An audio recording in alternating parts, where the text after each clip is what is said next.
Good morning, everyone. Welcome to Coffee with Compassion. I'm Pastor Jason. I'm one of the pastors here at Compassion Church. I'm so thankful you've joined me this morning for this morning's devotional. If it is something that ministers to you, please remember to like and to share it. Let me ask you something real quick. Do you feel that you've been accepted by God? Do you believe that God accepts you? Can you embrace that? You know, when they do a survey of adults in general and they ask them, did you feel accepted as a child when you grew up? The most positive answer that they usually get, at least in a measurable group, is, I am not sure. That's a sad state of affairs for us because, you'd think you'd want the most to answer, yes, I was accepted, yes, I was loved unconditionally. But that's really not what the results show. Most results show that people feel negative about their childhood. They felt rejected, and like I said, most positively, they can say, well, I'm not sure if I was accepted or not. Acceptance is a part of love. Acceptance is something that's unconditional. It means no strings attached. It means that you are received, that you are accepted for exactly who you are with no conditions on your part. But we put up so many obstacles, don't we? And it's really easy to see why. Even as believers, once we accepted Christ, once we found out that He saves us through the cross and through His work on the cross, we had to have a revelation of our sin.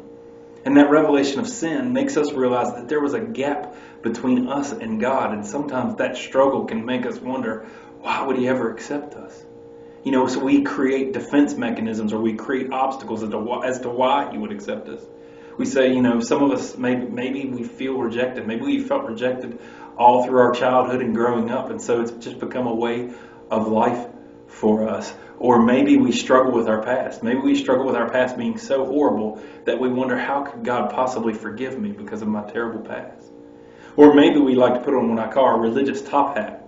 We try to put on our religious top hat where we equate acceptance with approval, meaning this: well, if that God accepts me, or God accepts them, looking at someone else usually, because that's what religious people do. God accepts them, then that means He must approve of their sin. And nothing can be further from the truth. I accept and love my children for exactly who they are, but I do not always approve of their behavior. Sometimes I have to correct it. Or maybe we think that anything good in life, including acceptance, is something that should be earned. It's something you should work for.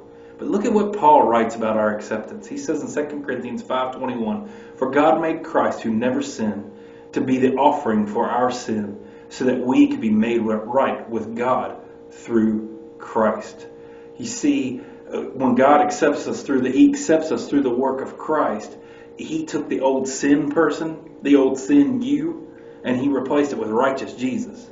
So that person that was the old sin you was put on the cross, spiritually speaking, died on that cross, and is no more. And so now that in accepting Christ, He has replaced you with that righteousness, making the way for us to walk in acceptance. Isn't that awesome? He did all the work. He made it happen.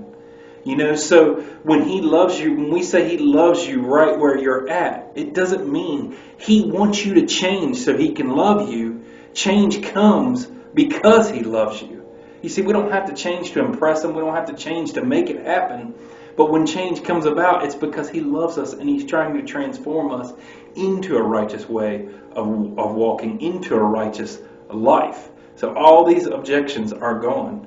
Saying that when we say God can't forgive, maybe my sins were so terrible that God can't forgive me. When we say something like that, we're putting limits on who He is. He's so amazing. He's so awesome. He's so loving. He is absolutely capable of forgiving anything. And then we might ask, well, what about all those that keep sinning? Like, even people who say they profess Christ, sometimes they sin. That is not for us to measure, guys. And maybe you have sin that you struggle with in your own life, and you say, how could I possibly be saved if I'm still struggling with this sin?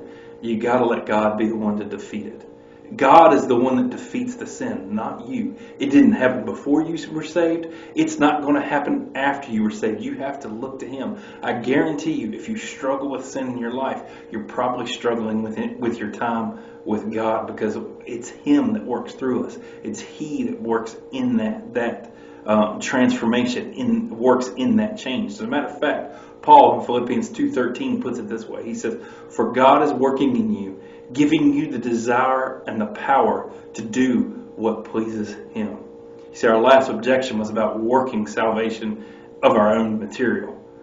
You see, the fact is, if we could do that, then we would have already done it, wouldn't we? If we could work our way into salvation, if we could work sin out of our life by our own actions, wouldn't we have done that without Jesus?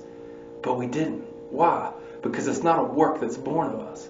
So God accepts you because He's going to work that change in you. God accepts you because He loves you. And when He loves you, He's going to do what's best for you.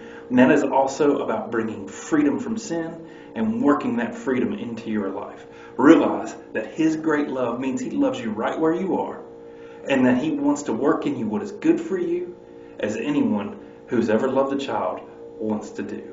I hope this ministers to you today. God bless you. God loves you, and we'll talk again soon.